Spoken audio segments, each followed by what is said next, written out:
All right, everybody. I supposedly am live, but I guess we'll have to find out for sure here in the chat. So let me know if you can hear me and if you can see me. I appreciate every single one of you being here, and it's always great to get together on Monday nights and have these conversations about things that are going on in the world and why we continue to prepare. So 5x5 MP coming from Liberty Off-Road, Grisio Nemo, 5x4.53. So now we're getting into some odd math, which I appreciate. Harbor Prepper says 5x5. Thank you all so much. Scott B., good to see you. Brandon Schmidt, good to see you as well. Welcome to My Life is Here Too. So this live stream's title is that a war of attrition is upon us, right? We are fighting attrition warfare. So in order to understand why I'm bringing that concept to the forefront and understand why I'm using that type of verbiage, we'll go ahead and start this live stream off with the definition of attrition, just to make sure everybody's on the same page when it comes to why this is relevant to what's occurring right now. Texas Surplus Pro, good to see you as well. 762/51 is never a bad thing. So let's talk about attrition warfare, just to kind of start everything off, because I want everyone to keep this in mind while we talk about some of the things that are going on in the world tonight, and just to keep an understanding as to what it is we're actually facing here at this current point in time, okay? Attrition warfare. Attrition warfare is a military strategy consisting of belligerent attempts to win a war by wearing down the enemy to the point of collapse through continuous losses in personnel and material. The word attrition comes from the Latin root attriere, meaning to rub against, similar to the grinding down of the opponent's forces in attrition warfare. Now, this is not to try to say that we are currently in like a hot war in the sense of, you and I are actually out fighting and dealing with the consequences of things that are happening in other places in the world right now. But this is to remind you that every day, while our current conditions continue, we are being grinded down to a point where we might not be able to fight any kind of battle that might be ahead.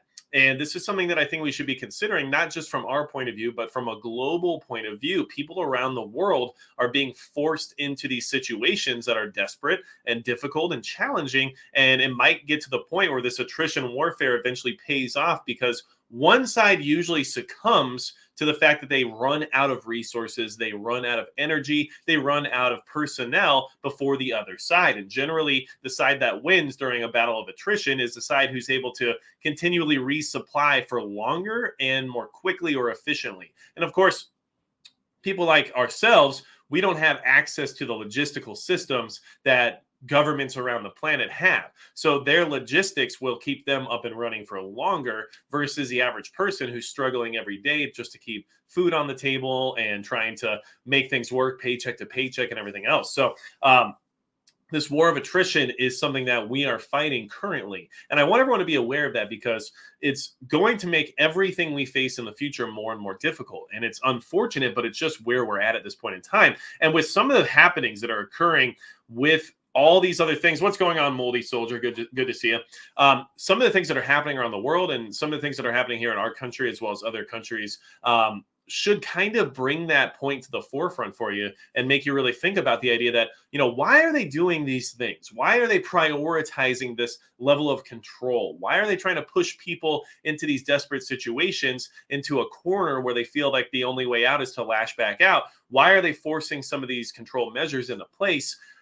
It's because this war of attrition has already started. And what they're doing is slowly eroding everybody's ability to deny what's coming away. Okay, so this is just my take on it. This is what I wanted everyone to keep in mind while we discuss some of the things we're talking about tonight, because I do feel that this is a strategy that's being implemented, right? If you look around the world, the easiest thing to do is write off a lot of the problems we're facing. Competence, right? But there is such a thing as weaponized incompetence, correct? So is incompetence being weaponized against us, or are these tactful decisions that are being made in order to extend the length of the attrition warfare that's currently being fought against the average citizen of different countries around the world and the authoritarian regimes that are trying to control them? This is all exactly what we should be considering at this point, because unfortunately, it's very easy to get lost in the concept of us versus them, right? And when I say that, a lot of people would think of, the left versus the right, or they would think of, we have one nation versus another and all these other concepts in the sense of like who's the enemy, right? But unfortunately, it's always lost on the general population that the real enemy is anyone who would want to take away your freedom and anyone who would want to take away your ability to operate as a free thinking human being. And generally that's going to be people who are in charge versus people who are not, you and me fighting over who to vote for. It's the people who control everything that are going to control everything regardless of who we vote for. So just keep these things in mind. And this is not some kind of rabbit hole conversation. This is to remind everyone who our real challenges are being brought to you by. Okay. So, House of Lamar says the assault weapons ban officially died in the Senate for now, at least. And that is what was reported in the sense of them saying they didn't have the votes in order to actually pass that. Now, I do feel like we are in a good place in the sense of patriotic mentality lately, where people would probably see an assault weapons ban and just be like, oh, well, versus just bowing down and saying, well, what do we need to do? And what forms do I need to fill? Everything else. So I think we've kind of reached like a strange precipice there where people are more willing to just say, well, I mean, that's just not what I'm going to do. Right. So it's kind of an interesting situation for us to be in. And of course, being preppers, we try to stay off the radar. So everyone wants to maintain a level of legality when it comes to just your general daily operation, because we try to stay out of trouble and we don't want to make a scene. Right. But people are being pushed to the point where there's so many regulations and so many loopholes and so many hoops to jump through that at a certain point you just say, I guess I'm just not going to do that anymore because I just can't keep up, right? It's very much like running a small business when you get little bills and, citations and everything else left and right. It gets to a certain point where you're like, well, I guess it doesn't matter now, right? And it's kind of the way it looks like when our politicians talk about the national debt. Now that it's $31 trillion plus dollars, it's just like, oh, well, let's just raise the ceiling again because you know what? It doesn't matter anymore. We could never pay that back no matter what happens, right? So now Truck Campbell says, are we going to talk about the railroad strike? Well, yeah, we're going to talk about it. So let's just get started then, because I can see that we want to get right into everything. But please keep in mind this whole concept of attrition warfare. So now let's talk about a nation who is definitely using attrition against their own people on a regular basis and what we should be seeing, occurring over there right now. Okay. So China tightens security after rare protests against COVID curbs. Okay. Now, China is very authoritarian, totalitarian, and of course, they're going to treat their people in whatever fashion they see fit, which is why so much of the labor that's produced over there is something that we would not tolerate here in the United States, correct? Now, obviously, they've had a zero COVID policy for the entirety of this pandemic. And what's happening there right now is relatively insane considering how long this has been going on for and what it is they're trying to force people to do. Shanghai Beijing police make presence visible on the streets. So they're basically experiencing police state / martial law status at this point in time, which they've been doing for quite some time. But this is just a reminder as to how things could evolve and what other countries that are in the Western hemisphere actually want to see happen in their own country as well. Don't for a second think that countries like, I would even suggest Canada would be okay with this type of behavior. Not the people of Canada, but the government of Canada, right? No sign of new protests in Beijing, Shanghai on Monday. Backlash is a setback for efforts to stamp out virus. News of the protests roils global markets. Now, this is interesting because it's so obscure for these mass protests to happen in such a totalitarian state like China that it actually hurts the global markets. Now, it's because they're worried about production. They're worried about, labor and everything else related to what happens. But people are actually starting to fight back there because this is becoming insane and they know it. And it's not like the people of China are just completely unaware of their current conditions and situation. All right. Everyone has their own environment that they adapt to, and that becomes normal to them because of exposure. But they're getting to the point where they know, look, they've got the internet. Even though there's a firewall over there, people have access to things. Trust me, there's ways that these Chinese companies reach out to people like myself to try to make me sell their flashlights. And it's not like they, had to storm the firewall and be able to do so. Okay. So just for an example, okay, the backlash against COVID curbs is a setback for their efforts to eradicate the virus, right? Of course it is, because what a setback for people to actually want their own freedom, right? The zero COVID policy has kept China's official death toll in the thousands against more than 1 million in the United States. okay, but has come at the cost of confining many millions to long spells at home, bringing extensive disruption and damage to the world's second largest economy. So understand that what they're trying to say here is like, well, them locking everybody in their homes by the millions for extended periods of time was definitely worth it, right? You can argue whatever you want on that, but I'm just letting you know what a point of this article is trying to make, right? Now, the protests roiled global markets on Monday, sending oil prices lower and hammering Chinese stocks and the yuan. State media did not mention the protests, instead urging citizens and editorials to stick to COVID rules. Many analysts say China is unlikely to reopen before March or April and needs an effective campaign before that. Keep in mind that that's a long time for millions of people who are generally working in factories and facilities and manufacturing and everything else related to what it is that the general consumer base in America consumes. These people are not going to work. They're not allowed out of their homes. And here's a picture of a epidemic prevention worker crew standing outside a residential compound that is under lockdown. And understand that this is still surprising. Even, 2+ years after this all first began, this is still surprising to see because first off, it's been that long. And second off, this is science fiction at its finest, right? These are people in hazmat suits quarantining an entire residential building. And this is literally how the plot of most of these B-roll horror movies goes nowadays. So understand that this is what's happening over there, and this is why people are mad. Now, like I said, attrition. This works to a degree. You wear the people down, you degrade them, you get them into a situation where they can no longer fight back. What we're seeing right now is that tipping point. Will they be able to make a difference by standing up for themselves, or will this final crackdown push them past the point of ever wanting to step out of bounds again? These are where those inflection points occur, and this is where the catalyst of aka revolution, you could say, starts. So this is what you have to watch out for, because if these people all just end up going home and then complying with everything that's occurring, then we know that there's probably unlikely to be any similar situations like this here in the future. And then the problem with that is that they have now signed their ticket to say, I guess that's going to be it, right? Okay, so that being said, one more note on that situation.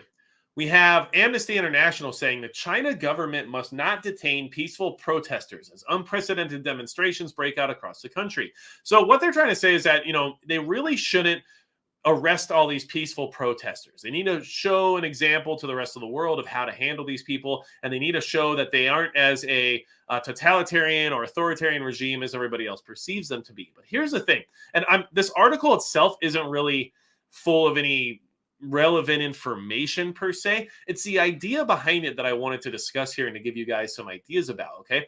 Understand that these organizations, these activist organizations, are always going to push for the little people, in the sense of saying, oh, China, you shouldn't do this, you shouldn't do that. Now, here's the thing you have to keep in mind, and this is something that, we are more fortunate with here in, Western society, but China literally doesn't care what Amnesty International says, thinks, writes, or any of the above. They don't care at all. They don't care what we say when it comes to how they're treating their people. They don't care what anyone else says. And unfortunately, they have the world by the balls when it comes to the economies of the world. Almost every single country on the planet uses China as some sort of manufacturing hub in order to supply their population with cheap products and cheap goods that makes it so their economy can flourish regardless of the fact of whether or not it actually should. So understand that China has created a system throughout the planet that doesn't make them have to comply with anyone else's requests. And in fact, they hold most of the cards. If it wasn't for the United States military, that would be it. China would be in charge of the planet, basically. And that's just my opinion, but that's exactly where we've put ourselves at this point in time, with the reliance on their manufacturing and production. And now when these entities come out trying to tell China what they should or should not do when it comes to handling unrest in their country, it's literally just for optics, because there is no reason China should listen to these people or wants to listen to these people. And at the end of the day, we know how they treat the Uyghurs and everyone else over there right now. And yet, that's not a problem apparently, right? We also know the fact that they use certain demographics of workers when it comes to making sure labor stays as cheap as possible. And in that situation, nobody seems to care, but Amnesty International sure wants to make sure you're aware that they don't like the idea of China arresting people that are protesting these draconian lockdowns. So understand that this is what I mean by the whole war of attrition scenario. Those people have reached that inflection point of saying yes or no. And if they go home without any type of reciprocation or with any type of solution on the table or anything along the lines of, compromise, then we all know what the final answer is. And I honestly believe that what we've witnessed in China over the last 2.5 years is what some of the elites around the planet would like to implement within their own countries, because they like the idea that they could have a population of over 1 billion literally do whatever they say without much of a protest, right? Without much of anyone saying anything about it. And in fact, being able to lock them into giant infrastructure, suburban facilities where they're not allowed to leave, and every single movement of theirs can be monitored via surveillance. Well, I mean, let's just say that's a tyrant's wet dream, right? So why would these people not want to move forward on that when clearly authoritarianism and dictatorship is what they would actually prefer, even if they won't say it publicly? So, Alberta Prepper says, I would agree, but I am in Canada, and our country had no issues arresting and beating peaceful protesters here in February. And that is a big part of the problem, is that stuff happens in other places. Now, the thing you would say about that is that those protesters, I guess, didn't necessarily just go home, right? But they were definitely coerced in a very strong way. And that told me, and should have told everyone else, exactly what the government over there prioritizes when it comes to their rulings, right? So this is an unfortunate place for us all to be in. And we'll talk about Canada here in just a little bit. Don't worry. Now, let's see here. Seiko Mag says, you have to risk it for the freedom biscuit. And you know what? I'm okay with that saying. I like it. Now, somebody mentioned earlier the railroad strike. So let's talk about that, because we're going to move on. Like I said, attrition, warfare. Please keep that concept in mind throughout this chat, because honestly, it is a textbook definition of what we're experiencing right now, just not in the same conventional manner as what you would expect. Because, conventional attrition warfare looks almost like World War I trench warfare, right? Everybody's just waiting out the other guy to see who runs out of supplies, energy, manpower, and everything else first, right? Well, we're just doing it on a mass scale, but on the low key without anybody actually saying it, okay? Tech companies begin rerouting critical chip supplies to trucks with rail strike looming. So understand that supplies are already being rerouted to alternative logistics systems in order to maintain some type of supply chain throughout a railroad strike. That is very possible here within the next week or so, right? DHL Global Forwarding says technology companies are among clients moving shipments to trucking with risk of a national freight rail strike in December. Chips are critical to industries from tech to autos. The logistics company warned of hot spots of rail congestion in Dallas, Fort Worth, and El Paso.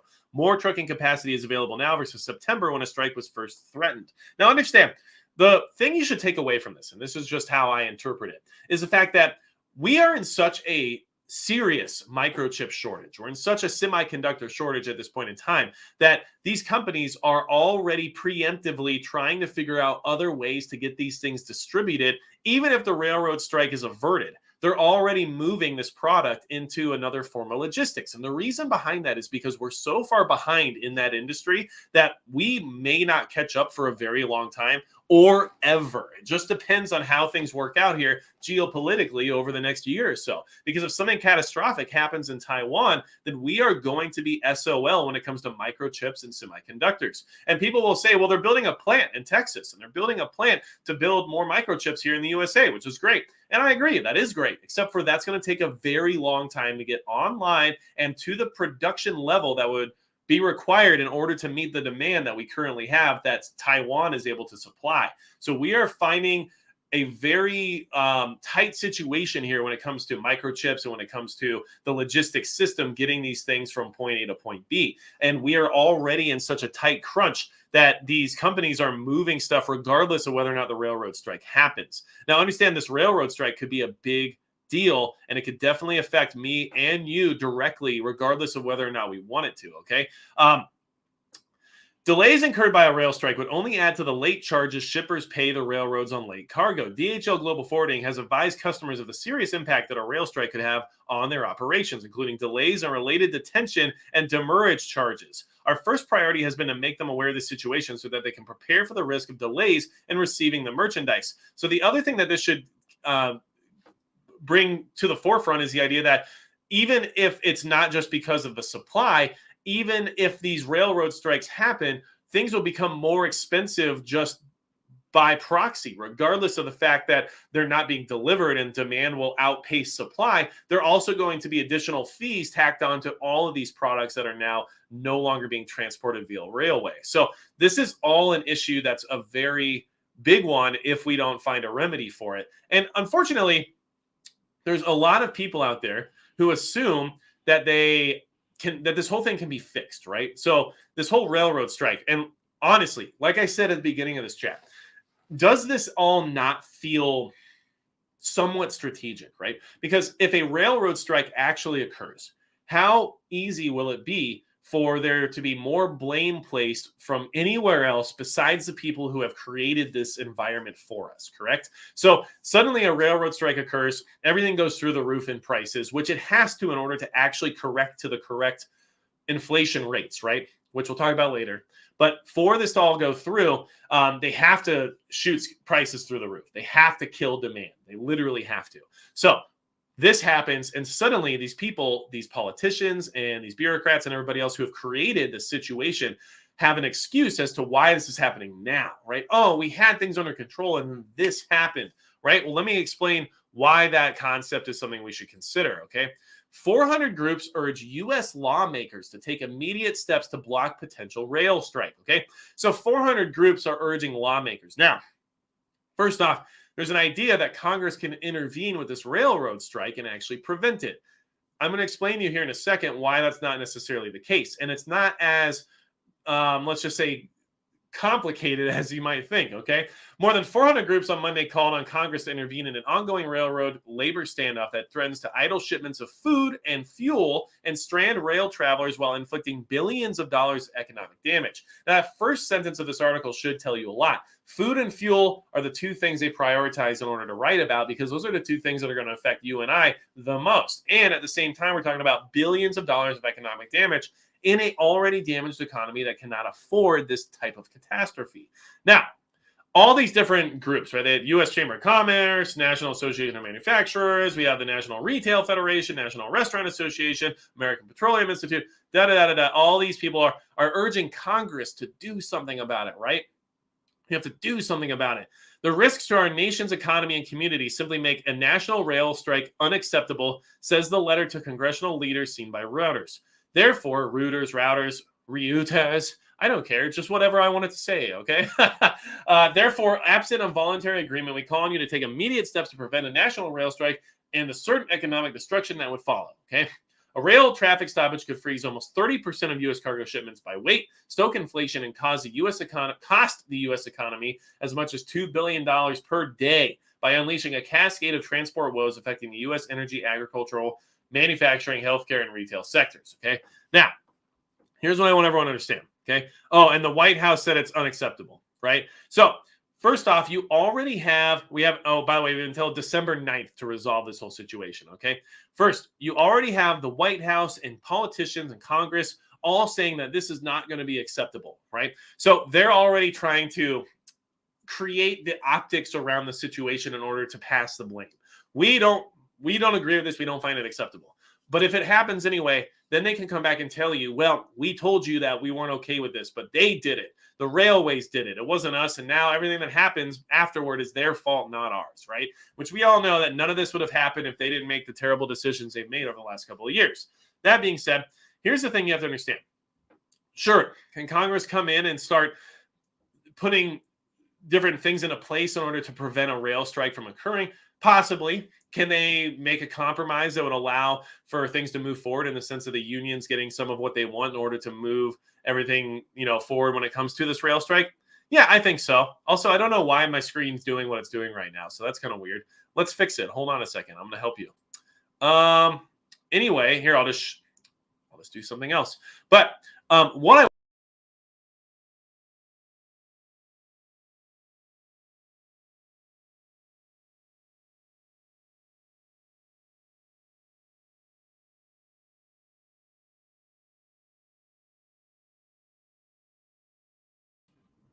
All right, I'm back. I just had to make everything a little more interesting for everybody, okay? Oh, and Northern Girl Hobbies, thanks for being here. So I'm live again. Don't worry, we are here, okay? And maybe I'm saying too much. I don't know. You guys tell me. But it's interesting how these things work. And you're not gonna stop me. I'm coming back. Don't worry. It's Marauder Monday. We got nowhere else to be. So I might have broke the internet. You're right, Liberty Off-Road. So what I was trying to say though is that at the end of the day, yes, are these employees unionized? Are there labor boards and everything else involved? Of course, right? At the end of the day, people could literally just not go to work, right? The workers could just not show up, okay? Nobody's going to go to their home, put them at gunpoint, and make them come to work. So is there retaliation and fees and fines and everything else that could be levied because of people acting in that manner? Yeah, of course, whatever. All I'm trying to say is that there's this weird assumption that Congress and these groups and everybody else can force this to work, even if the people that work these jobs just decide not to show up one day, right? So at the end of the day, there is no guarantee that this is all going to just keep going smoothly. So keep this in mind and understand right now that no matter what occurs moving forward when it comes to some of these logistics issues that are going to hurt us in our pocketbook as well as in our supplies, they're going to pass the blame onto anyone else they humanly possibly can. Okay. Now, razor wire, I was not digi-nuked, but you know what? There's a level of credibility you earn when you are, I feel. So maybe I'm on the right track. I don't know. And a Truck Campbell, the ATF didn't get me. Unfortunately for them, I haven't done anything against any of their policies. And in fact, I recently acquired an NFA item, which means I passed all the background checks and everything's good to go on my end. So maybe they should concern themselves with people who actually commit crimes and are actually violent and dangerous for the general public to be associated with. That's just my thought process. But hey, also, why don't you just focus a little more on alcohol and tobacco? How about that? You guys can go worry about that a little bit more and stop worrying about firearms so much because, we got that covered. The average citizen here in the United States, we got you covered. We'll take care of any problems that pop up with that because we're taking our own personal defense into our own hands and we're making sure that we have the tools necessary in order to do so. So we got you there. You go handle the tobacco. You go handle the alcohol, all right? You can go start doing ID checks at bars and feel like you're special. So anyway, now let's talk about this, okay? Northwest Prepper, they said they could use the National Guard to run the railway stuff. Now understand, they said the same thing about the shipping containers back when there was an issue with that, right? Now the issue with that is that not only do you suddenly federalize something that isn't supposed to be federalized, but you also emptied the National Guard by quite a bit recently, thanks to the same mandates and the same environment that has caused the problems at the railway already, right? We've emaciated our National Guard due to the policies you've put into place, but now you need them to do something because of a shortage of labor when we already have a shortage of National Guardsmen. That's so strange. I don't know how that's supposed to work. It's as if you didn't think this all the way through, or you thought it all the way through. And that's more what I'm trying to get to here, everyone. I hope you understand it. I don't buy incompetence at all. Do the people who go in front of the cameras seem incompetent? Oh, yeah. Oh, they definitely do. But does that mean they're the ones making real decisions? I don't think so at this point in time. I don't think anybody's really going up to Joe Biden and saying, what do you think about this? And unfortunately, I feel like a president should be approached in that manner. But that's not what we have right now. So, House of Lamar, do you think someone is a cold-blooded criminal if they SBR their AR pistol and give the ATF the finger? I think that they are willingly committing a crime, and that's going to have consequences if they find themselves in a situation where that matters. But I also feel that everyone has the freedom to make their own decisions and choices, and those choices need to be made generally in private, so that way you can avoid any further scrutiny. That's my opinion on it. Anyway, let's go ahead and talk about some of the things happening in other parts of the world to kind of demonstrate some attrition warfare right now happening in the modern era with conventional attrition warfare, okay? Snowy Kiev grapples with power outages amid fears of new attacks. Now, this is exact definition attrition warfare. We have a power grid that's completely decimated. We have weather changing in that region, and we have people that are no longer accessing electricity, water, and are limited in their access to food. So Snow fell in Kiev and temperatures hovered around freezing on Sunday. Millions in and around the Ukrainian capital struggled with disruptions to electricity supply and central heating caused by waves of Russian airstrikes. Electricity producers are still unable to resume full power supply after Russia's missiles attacks on Wednesday and have no choice but to conserve energy by imposing blackouts. Okay, so what I'm trying to say there is that these attacks on their grid were targeted and specifically designed to create this type of an environment, which made it so that there are not enough supplies and resources to go around, which is then forcing these utility companies to impose blackouts, which means people are now without the resources that they need in order to survive in this type of cold weather, extreme weather environment. So what I wanted to bring up about this is the fact that this is just an example of conventional warfare of attrition, okay? This is exactly what I'm talking about, and we're watching it in real time over there, happening quickly. What's happening to us is much slower. Now, are we getting some of the same warnings and some of the same verbiage from our own government and our own utility companies here in the United States? Yes, of course we are. Oh, blackouts might need to be imposed. Once energy consumption reaches a certain demand, we won't be able to meet that demand, and we will have to impose rolling blackouts, right? We hear that every year, whether it's summer or winter. In the summer, in the West, you hear it all over California, where they force people to shut off their power in places that are actually over 100 degrees. And then you hear about it in the winter when it comes to having to run everyone's heat. So the same things happen here, but just not through the lens of a hot conflict, right? So this is kind of why I'm bringing this all together and bringing this all up, is that just because we're not getting hit by missiles doesn't mean we're not being forced into similar situations in order to slowly erode away at our ability to move forward and our ability to resist some of the situations that are coming towards us, okay? Now, when we're talking about that, people are starting to catch on, right? We're collectively, as the internet, and maybe as, I don't know, journalists or whatever you want to call them these days. Okay, is Russia weaponizing winter? Europe scrambles to keep Ukraine warm. The quick answer is yes. It's worked for them many times before. But this should let you know that, yes, the seasons can be weaponized. Yes, the environment can be weaponized, okay? European officials are scrambling to help Ukraine stay warm and keep functioning through the bitter winter months, pledging Friday to send more support that will mitigate the Russian military's efforts to turn off the heat and lights. 9 months after Russia invaded its neighbor, the Kremlin's forces have zeroed in on Ukraine's power grid and other critical civilian infrastructure in a bid to tighten the screws on Kiev. Officials estimate that around 50% of Ukraine's energy facilities have been damaged in the recent strikes. France is sending 100 high-powered generators to Ukraine to help people get through the coming months, okay?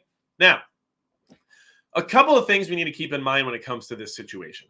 First and foremost, the people who are freezing and who are going without when it comes to power consumption and everything else related to it over in Ukraine right now, those people are most likely innocent bystanders. They're most likely people who just happen to be there and are now victims of a conflict they never wanted to be part of. And that's how most conflicts work. The collateral damage is a huge factor that hurts a lot of people, regardless of what side of the argument they're on. These are people that just want to live their life, probably have kids, probably have jobs, and probably aren't very warm right now. So understand that regardless of all the military funding and the weaponry and everything else that's escalating this conflict that keeps happening throughout these last 9 months, at the end of the day, these people who need this power supply in order to maintain running water and a level of heat that keeps them alive is important and is something that we should keep in mind as well, because that's what's going to happen in the United States if we ever find ourselves in a similar situation.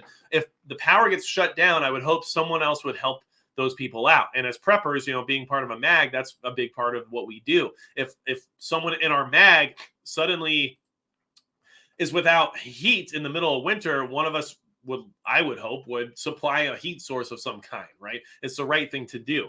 Now, I did miss a couple super chats, and I don't only answer questions of super chats, guys, but I do feel I at least should pay attention to them, right? Whatever Tube said, let's not forget the $85+ billion in damage of weaponry given to the Taliban, and nobody cares, right? And that was something I mentioned in my recent gun control video, was that, they have billions of dollars of military hardware now. I mean, they have Black Hawk helicopters. Yeah, maybe they can't fly them all that great, but they have them. And they have all kinds of stuff that I don't get to have. But, it's not a big deal because, like, they're over there, right? So there's a lot of hypocrisy when it comes to that kind of stuff, all right? Now, let's see. We also have Jordambe says, I have a good friend that recently lost use of his non-dominant hand. Any advice you can offer on home defense firearm that can be loaded and fired with just the dominant hand? Okay, so Jordambe, here's what I'll say. One of my best friends had a similar situation, except for he lost use of his actual dominant hand. Okay, he was right-handed, and now he can't use his right hand. And of course, that's something he's trying to rehabilitate. But in the meantime, he only has his left hand. So obviously, his best option is a handgun. And he put a red dot on it, which helps a lot with aiming with his non-dominant eye, or if he wants to aim cross-eye dominant, that helps a lot too. But the red dot also really helps when it comes to loading around in the chamber, because as long as you can get a magazine in the gun, right, which is doable. I mean, we can do it.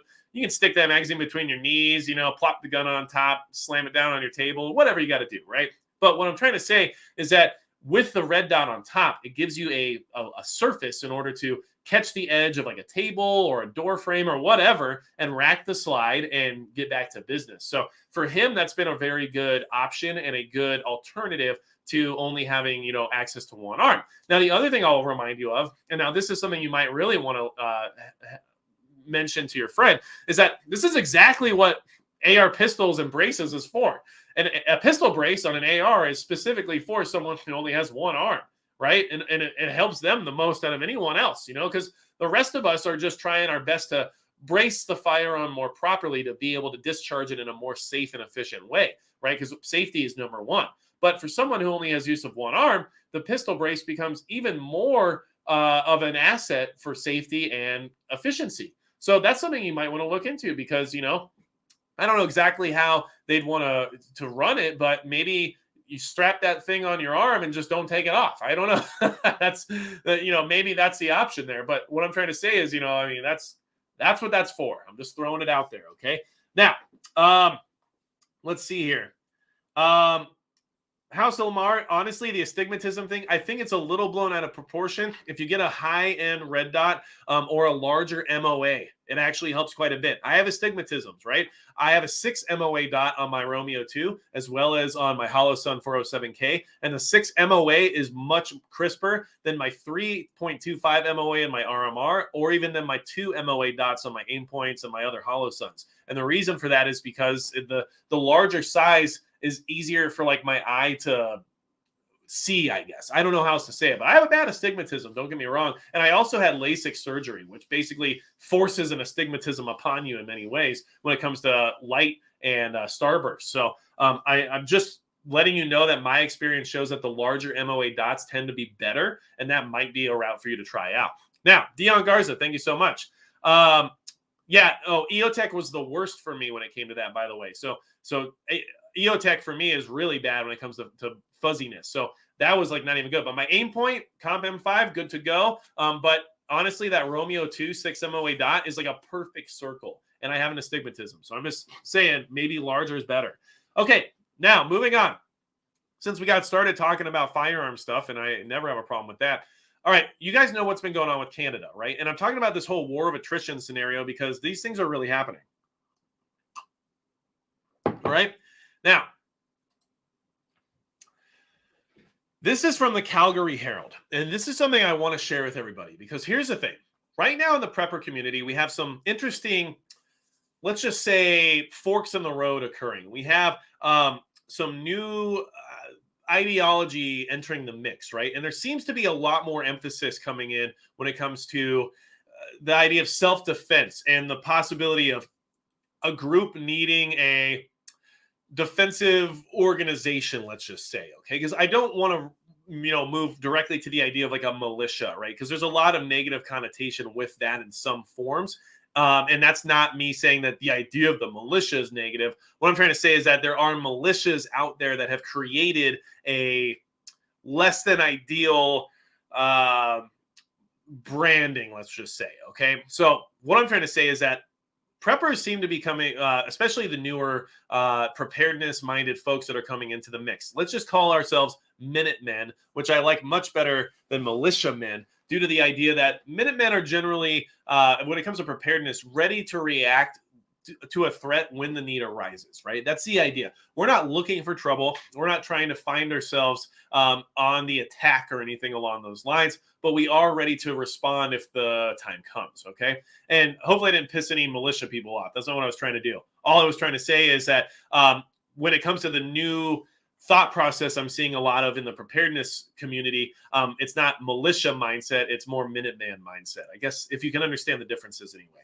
So what I'm trying to say is that because of this mindset that's coming in, I think there's a collective kind of hive mind subconscious going on where we all feel this idea kind of rising to the top that like we may need to protect ourselves more than likely at some point in the future. And it's not something any of us want to experience, but we're concerned. There's so many global threats occurring right this second. There's so many different concepts surrounding the idea of, like, let's say an EMP that would easily break down our society to the point of being a dangerous place and creating a need for people who are well armed to protect each other and protect their community. Okay. So that's exactly what I'm referring to.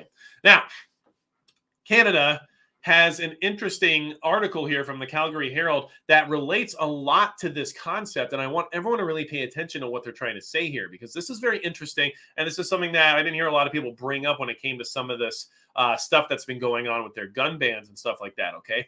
All right. We know about the bans, yada, yada, yada, banning the rifles. Okay. Now, banning the pistols. Okay. Now, here's something you guys should understand.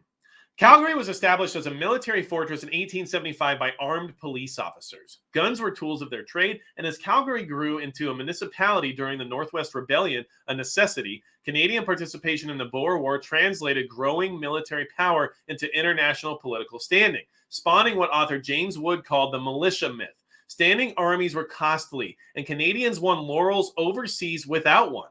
Prominent Calgarians like William Armstrong concluded that soldiering was only a matter of teaching part-time reservists basic shooting skills. An avid city alderman and militia officer, Armstrong also pioneered Alberta's flourishing rifle shooting scene, where local sports pages were devoted to marksmanship competitions. Trust me, this is worth the read, and that's why I'm basically reading it. But I think this is important for us to all to really understand, and why this war of attrition we're currently fighting is trying to wear people like us away, because we are the final straw on the camel's back if things really come push to shove, right? Okay.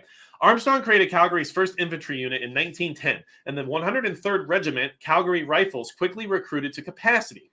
Many 103rd soldiers fought in the trenches of the First World War, where the militia myth died cruelly. The amateurs learned that marksmanship wasn't enough to win, though the Canadian Corps undoubtedly prospered from a soldier cadre of militia ingrained with military discipline and martial skills learned on rifle ranges back home.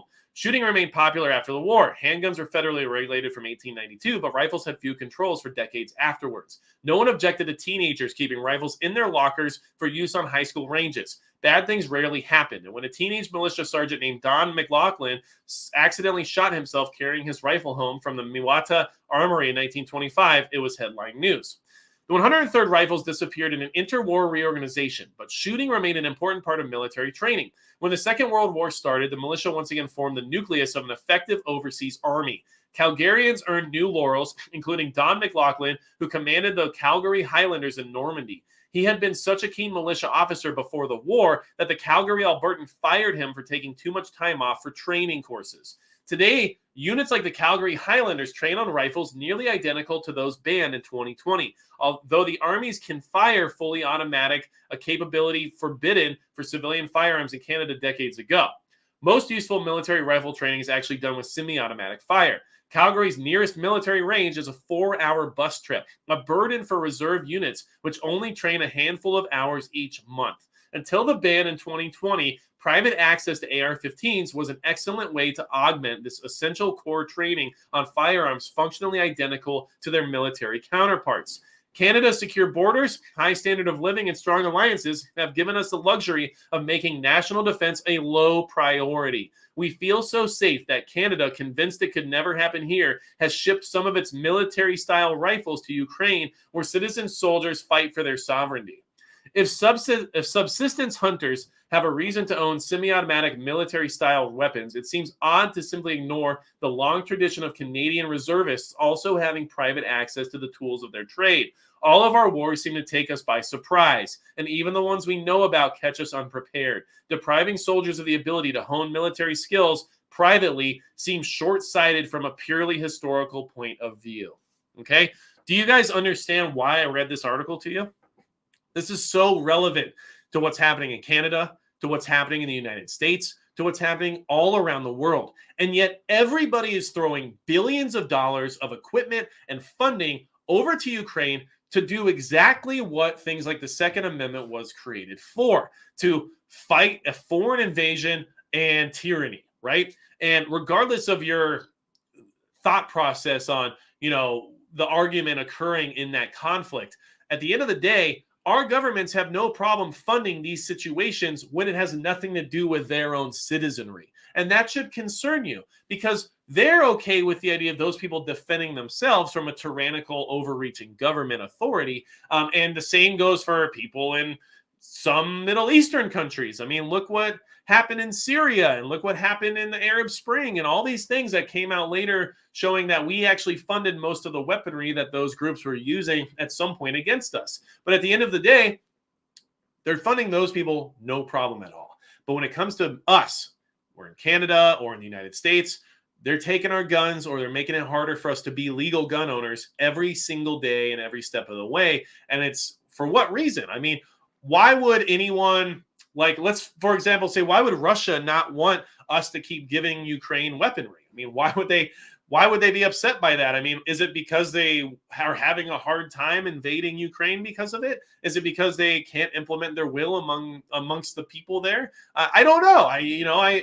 It's just a hard puzzle to solve. But that article really kind of resonated with me because it had a historical reference point as to why we should have access to these style of weapons. Like people are like, well, you don't need a military style weapon. Okay, well, first off, sure I do, because you know what? There's no one saying in the Constitution that I shouldn't. And secondly, this is why, because everyone's so dang comfortable with this idea of that nothing's going to happen here and we're safe and yada, yada, yada. And it's as if the idea of training to maintain a level of proficiency in case something like this were to happen. And don't get me wrong. How many people in the preparedness community, in the gun culture community, and in general that own these types of weapons would be willing to go to bat to defend our own country, right? If we were invaded by North Korea, let's say, because they EMP'd us and they sent in their ships and they started invading us like the 2012 version of Red Dawn, let's just say, right?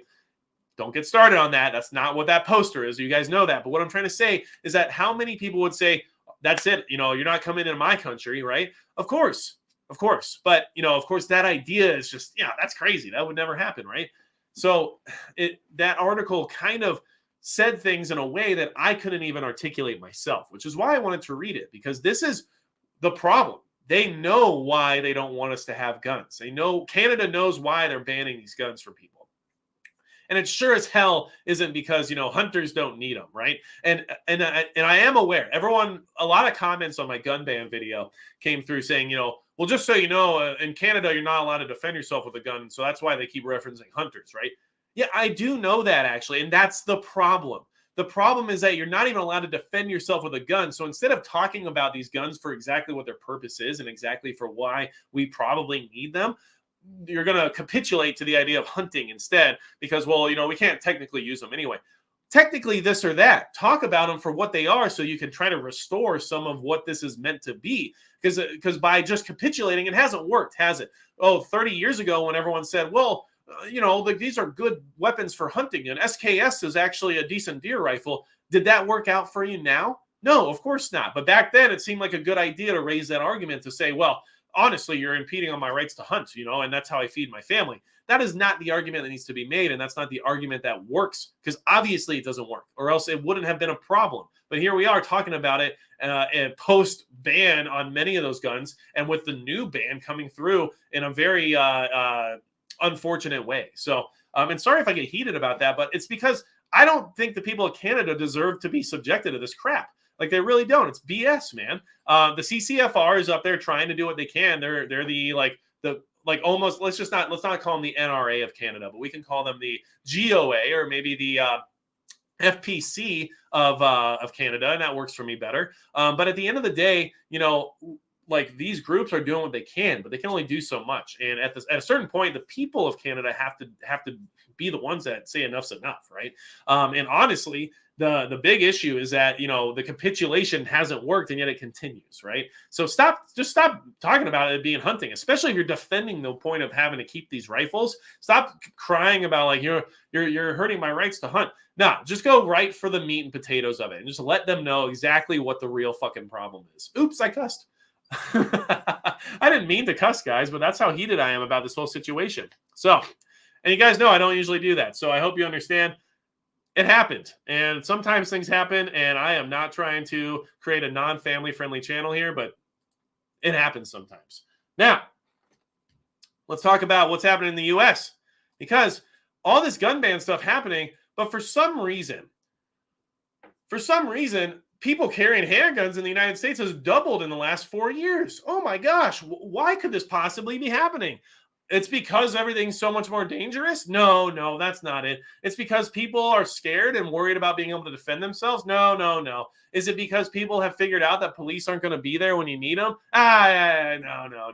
No, these people are paranoid freaks. That's why, okay? And they're part of the problem, actually. They're the ones creating a more dangerous situation for everyone else, because now there's guns involved when there didn't need to be guns involved, right? That's the argument. That's why it's ridiculous.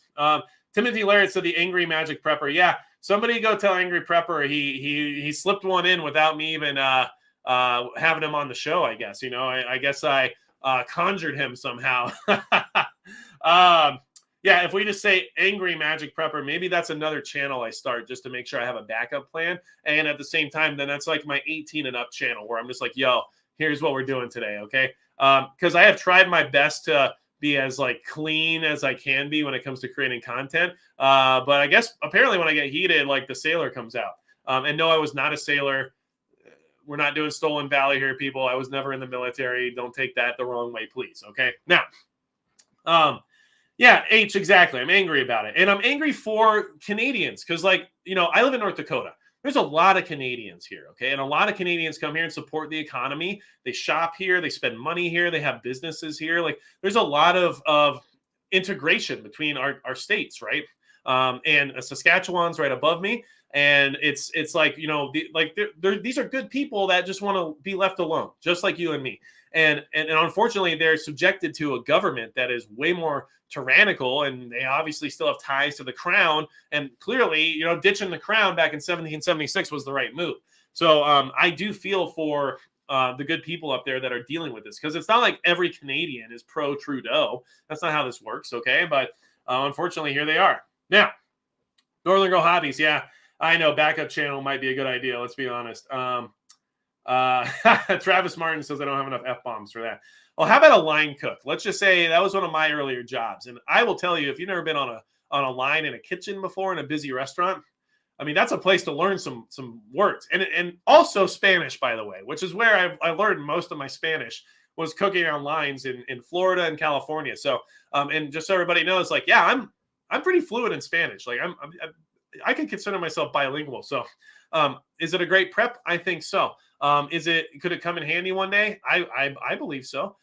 Is it probably the best language to learn if you're going to learn a second language in the United States? Yeah.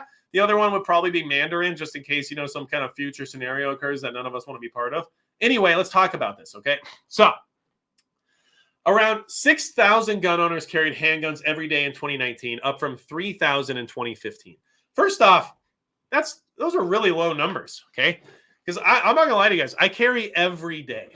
And if I don't leave my home, I definitely handle a gun at some point in the day. So I'm just saying, like I carry every day, everywhere I go. It's something that I do because it's part of my regimen, right?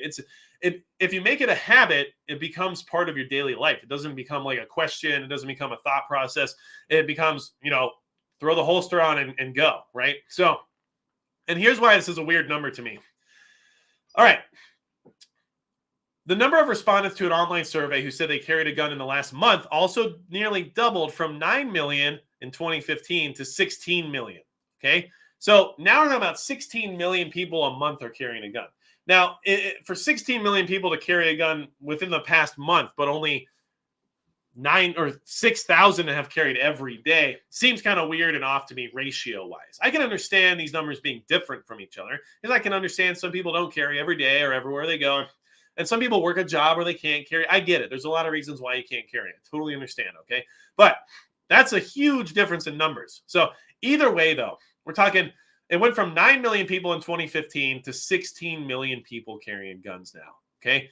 Understand that this is what people are waking up to. People are worried about protecting themselves. They're worried about their safety. Every day on the news, you see a new story about a crime occurring where there wasn't a police officer there to stop the crime from occurring. People called the police because of the crime happening, but it wasn't until afterward when the crime ended, right? So people are taking it into their own hands, and they should, right? The other thing they should do is get training. Please get training if you're carrying a gun.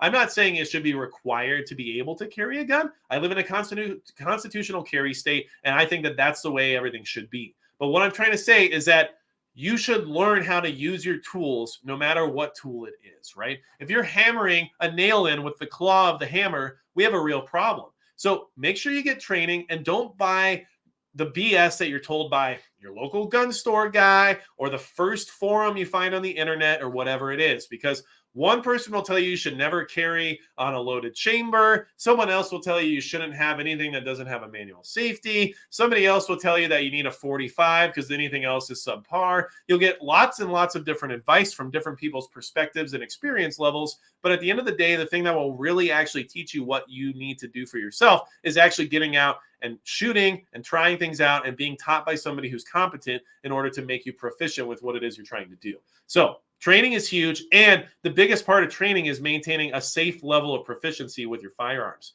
People are very concerned right now with the SIG P320, right? Oh, there's all these accidental discharges and all this stuff, and the trigger's super light and blah, blah, blah. I get it. It's a very unforgiving design, right? This is not a gun that was meant for someone to play with, right? This is not a gun that's meant for somebody to fumble around with or whatever you want to call it, okay? It's an unforgiving design is the best way I can describe it at this point in time without having hard concrete proof that it's completely unsafe, right? But what I want to say about that is that training helps you handle things that are less forgiving when it comes to safety. And regardless of what gun you carry, you should handle it safely no matter what, right? And as people who get very comfortable with firearms, including myself, I have to remind myself sometimes that I need to practice the safety rules no matter what. So I still clear and check my guns even after I pull them out of a safe where I know they're already unloaded, because it's just the right thing to do, and it's a habit you should build and continue with, because otherwise bad things happen. Okay. And the second we get too comfortable with things that are inherently dangerous is the second that something dangerous happens. Okay. Now, House of Lamar says USCCA has a lot of good info. I used to be scared to carry with one in the chamber, but then I actually studied self-defense shootings and instantly changed my mind. I agree. And a big misconception a lot of people have about carrying on an empty chamber is that they'll have the chance to load their chamber because, well, it only takes 0.03 seconds or whatever, right? Or 0.3. Let's not give people that crazy of a number, but sure, it takes a third of a second to rack the slide. That shouldn't make a difference in a self-defense situation. But that's completely underestimating the idea that you'll have your other hand available, right? Because you'll magically and automatically always have your secondary hand available, right? That's not always the case. You never know what the situation is going to be. Are you holding a child? Are you carrying something? Are you having to hold somebody back? There's a million things that could happen where you only have access to one hand. And suddenly you're going to figure out really quickly that it's not as easy to rack a slide without that secondary hand. So there's a lot of things to consider, which is why I'm saying you should get training. Everyone should get training and then do what you're comfortable with. A lot of people will, like, for example, will not carry a P320 because they're worried about the safety of it, right? Then don't. That's fine. If you're uncomfortable with it, I'm not going to tell you should carry it, right? But what I am going to say is that the uncomfortable aspect of things should come from you training and learning what works for you instead of just taking somebody's word for it, okay? That's all I'm trying to say. The Jerk, 85, favorite gun from John Wick you wish you had? Probably the Benelli M4. Probably. I mean, I would like one, but that's one of those guns that I literally can't justify the money for. Only because shotgun's not my go-to for just about anything really other than hunting birds. And at the end of the day, my Mossberg 590 and 500 are both 100% capable of doing what a shotgun needs to be able to do without all the fanciness of the M4. So that's just me, okay? Now, There's one more thing I want to discuss about this war of attrition and something that you guys need to be very prepared for come the situation we're all about to face, okay? All right, check out this graph. Look at this graph. What is that Nickelback meme that everybody loves, right? All right, you can't not meme Nickelback. It's just how it works, okay? But here you go. Inflation rate from 1990 to 2022. Okay, here's what I want you to look at.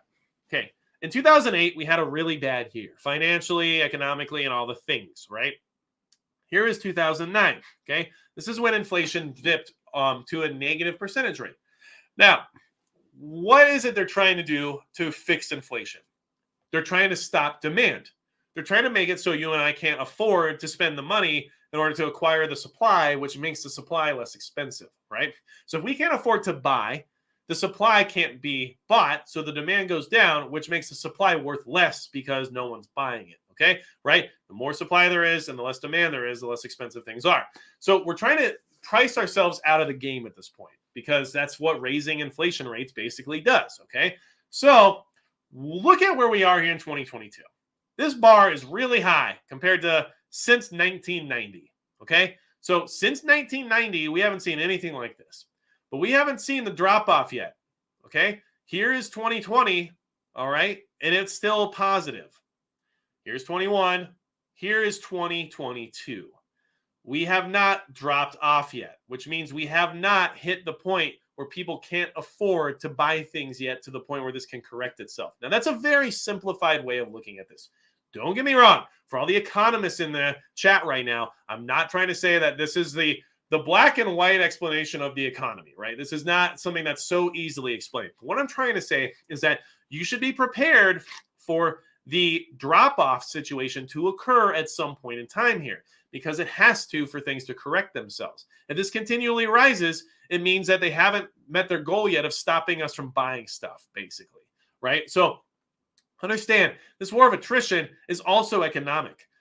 We are reaching a point where we can't afford basic necessity.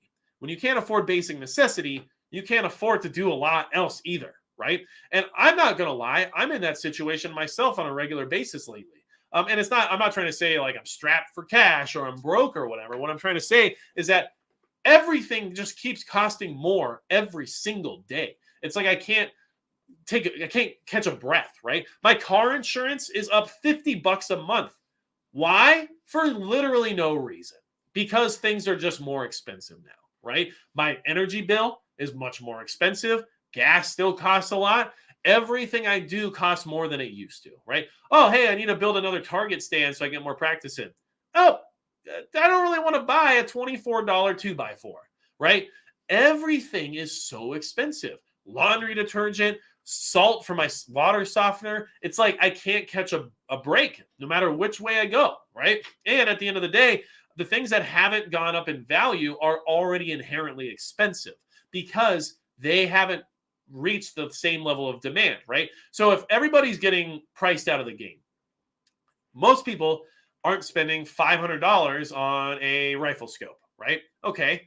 And I'm just saying that because, maybe a lot of us are still. I don't know. Let's just say some of us probably are, maybe even me. But what I'm trying to say is that if a lot of people can't afford a $500 rifle scope, then that rifle scope can just stay at $500 because demand hasn't outmet supply yet, right? Okay, now we're at $500. That's a big chunk of change. And for a lot of people, that's the difference of paying rent or not, okay? Now you go down to basic necessities where people are saying, well, I need laundry detergent. I need paper towels. I need eggs, okay? Now we're all fighting over that same supply for the things that we need no matter what. And those things are growing in price every single day. My eggs right now, for a dozen eggs at my grocery store, $4. $4 for a dozen eggs. It used to be $1.68. Now it's $4, okay? And that should just tell you, I used to be able to buy 2.5 dozen eggs for the price of one now, which means that's a huge cost increase on my breakfast, all right? For me to have a protein-filled breakfast every morning, it costs me 2.5 times as much as it used to, all right?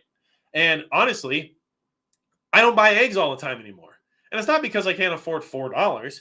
It's because I scoff at the idea of spending $4. Hey, Magic Prepper, just get some chickens, you idiot. I know that. I am working on that. Look, a lot of things have to be done in the sense of preparation before you can just start throwing livestock around, okay? Especially when you live somewhere that gets into negative 20 degrees, and especially where I have the wind blowing so hard that the water in my toilets is literally going down the drain. Okay, so you have to understand that a lot of preparation has to be put into place before I can just drop animals out and say, well, I got animals now, right? So everything's investment, money, and time. And it also requires proper planning. So that's why I don't just have chickens yet, okay? Grisio Nemo says, our local grocery store is out of eggs. And I have seen that as well. One of my local group members actually sent me a text recently showing me that one of our local Walmarts was completely out of eggs, 100% out, okay? And what's really nice about that, and this is what you guys should keep in mind, have people in your area that, look, like me and this guy, we don't see each other on a daily basis. We don't see each other very often at all. Did I help him build an AR pistol? Of course I did. Did I help him acquire some optics and stuff like that? Yeah, because we help each other out. Did he give me tons of information on ham radio and some of the equipment that I need to invest in order to make things more optimal? 100%. And guess what? We give each other information, even if we don't see each other all the time, but we're still in the same locale. So he'll say, hey, there's Blackhawks flying over here today, and I just want you to know about it. Thanks for letting me know. And then he'll show me a picture of the eggs being out at the grocery store. Like, we keep each other informed in order to have a better comprehension as to what's going on in our area. And then, he'll ask me advice on equipment and gear and stuff like that. And so we go back and forth, and it's something you need to establish. Look, MAGs and mutual assistance groups, which is what that means, in your area don't have to be physical in person consistently. Okay. But someone who's 30 minutes away is still very useful in a lot of different ways. Okay. And so establish these communication and networking situations now while you can. This war of attrition is a real thing. And we are going to have to rely on people like our mutual assistance groups and our friends and our families to get through some of the challenges that are coming ahead. I honestly believe that because it's honestly getting very difficult and desperate out there. Do I think crime is tied to the average person's desperation right now? Yeah.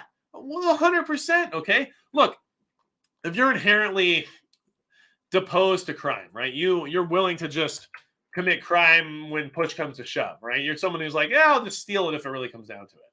And now it's come down to it, then you're stealing, right? And a lot of people are already that way because don't forget that for many people out there, there are a lot of there's not a lot of envious people, but what I'm trying to say is that there's a lot of blame placed on those who have.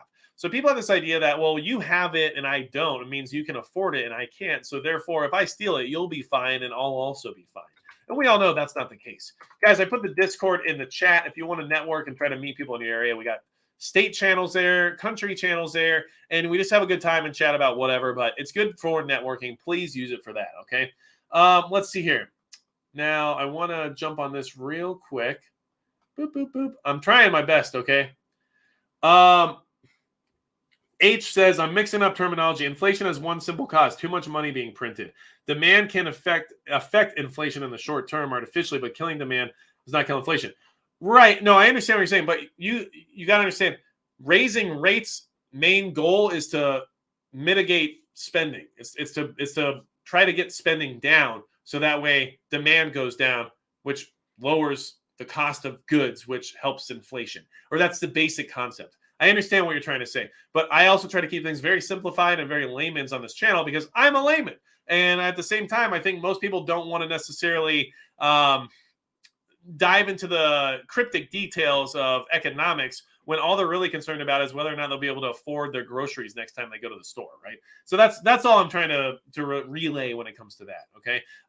Let's see here. Now,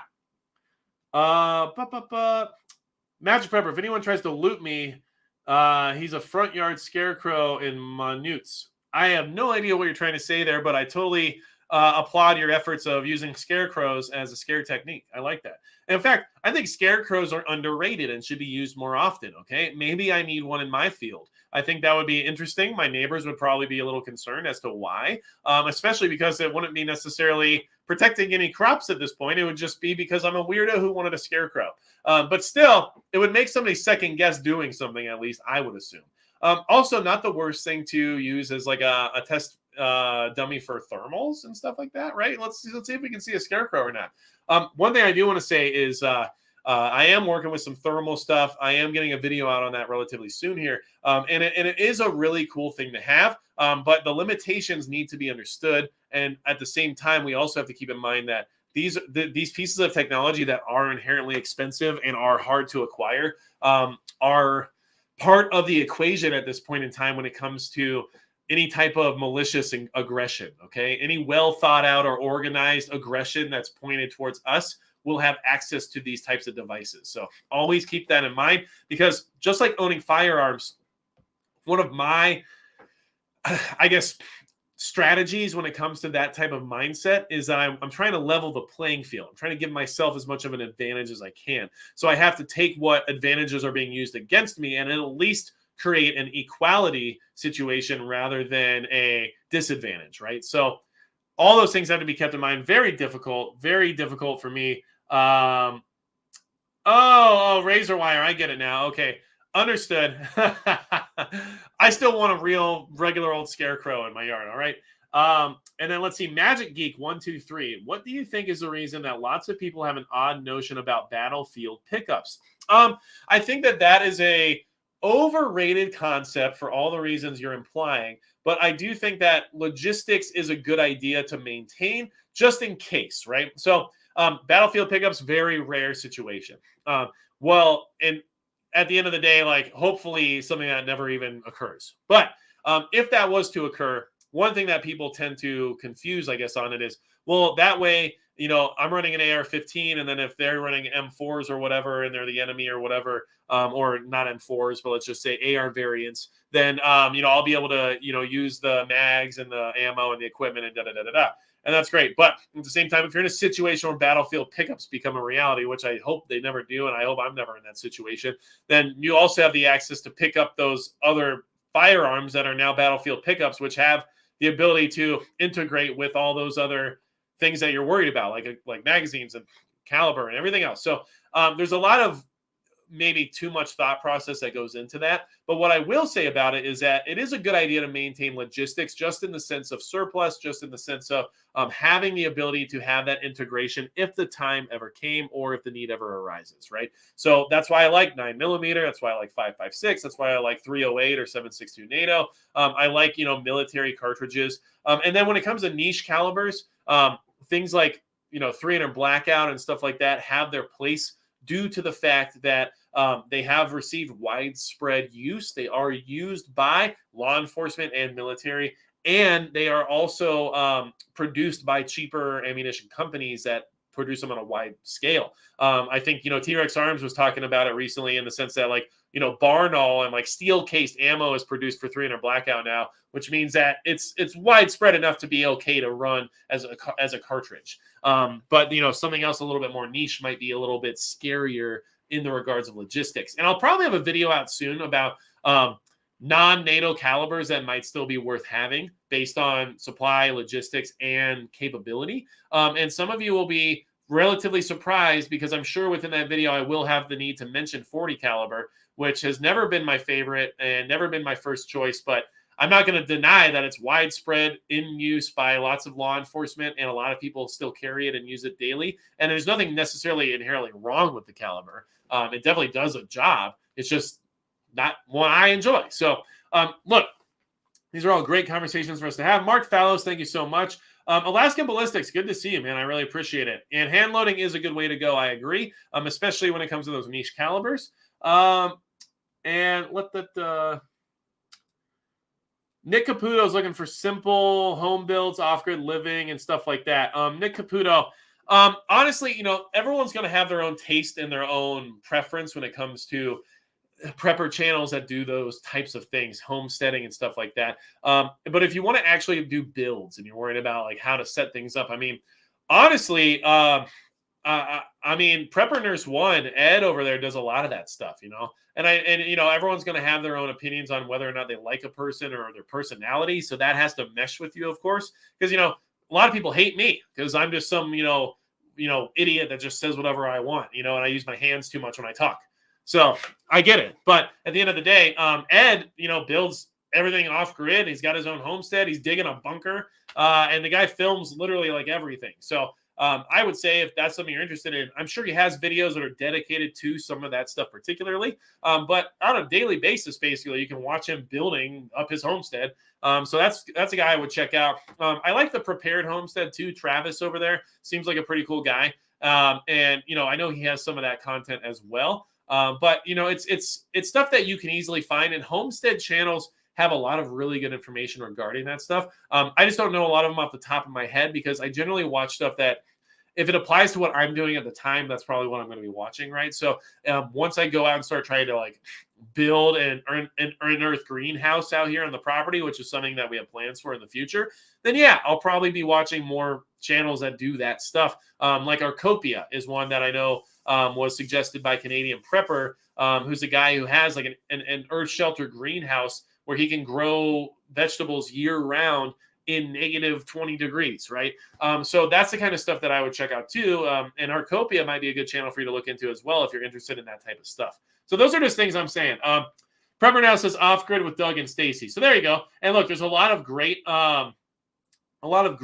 information here in the chat too of where to check these different ones out. So yeah, I appreciate all different channels. And guys, there's channels where I don't like people. That's just how life works, right? We don't like everybody on the planet. That's just how it works. But I'll never say anything bad about them unless they do something egregious, like what I would consider egregious, I'm sure. But what I'm trying to say is that you can learn something from every single channel, even if you don't like the person who runs it, right? So I try my best to watch and listen to just about everybody and try to get what I can from it. And especially if I dislike somebody, if I dislike the information they're sharing, that's when I tend to pay the most attention, because I'm like, all right, force me to agree with you, or force me to acknowledge that this perspective has some application to a real world scenario that might actually improve my ability to prepare, right? So I can appreciate those kind of contradictive perspectives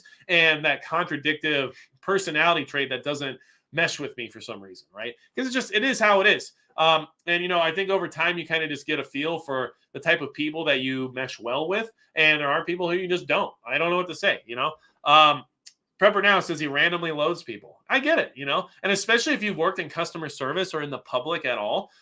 Yeah, guess what? That happens quite a bit. You get a little more judgmental than you probably should be because people push your buttons and force you into a situation that cynicism becomes your daily routine. So that being said, all I want to know is Seiko Mag. No, I do not have the M240. I'm sorry. Don't worry though. I'll work on an M60 at some point. That's more my cup of tea. I got to go Rambo First Blood style. But all I'm trying to say is everybody here, you guys are the best. This is why Monday is awesome, because Monday could just be an awful day. But we have something to look forward to generally. Sorry, I've been canceling these every so often. I think you guys understand. Look, in North Dakota, if you have friends who are willing to come out and do some training and do some night shooting and do some cool stuff in the middle of very cold, windy weather, you can't really just say, well, how about Tuesday, right? You kind of got to go with what works. And Monday seems to work on that quite a bit. Dakota Rogers, Mark Fallows spreads the love all over YouTube. And I give him credit for that because it's really imperative that you guys, support the people that do this stuff. And I don't mean financially, but I just mean in general. You being here, you being part of the conversation and being part of the community is huge, because without it, there is no community. And so Mark Fallows, thank you for that. The Yardbirds, thanks for being here all the time. Rip Curl Randomness, thank you. Minuteman 69, thank you. Isaac Haney, thank you. It's like, it's amazing what this does. And now, here's the thing. Networking with other channels and working with these other people is only possible because of you guys. The amount of people that come into my chats, as well as the chats that I participate in, that say, hey, like for example, when I had Brass Facts on the channel, awesome. Everybody had a great time there. Good community networking. Okay. Prepared Airman, that was awesome. We've had Bear Independent on the channel, the Angry Prepper on the channel. We've had some really great people on the channel that help kind of grow the dynamic as well as integrate people into new perspectives and new ideas. So that's what we need to be doing. Keep going with it. Everybody here, you're doing what you need to be doing because prepping is the only way through this mess. We're doing what we can. So if you You guys need anything else from me? You guys know what to do. Make sure you join the Discord. Never a bad idea. Come say hello. Ask me stupid questions. I'll try my best to get back to you on them. And besides that, that's going to be it for Magic Prepper.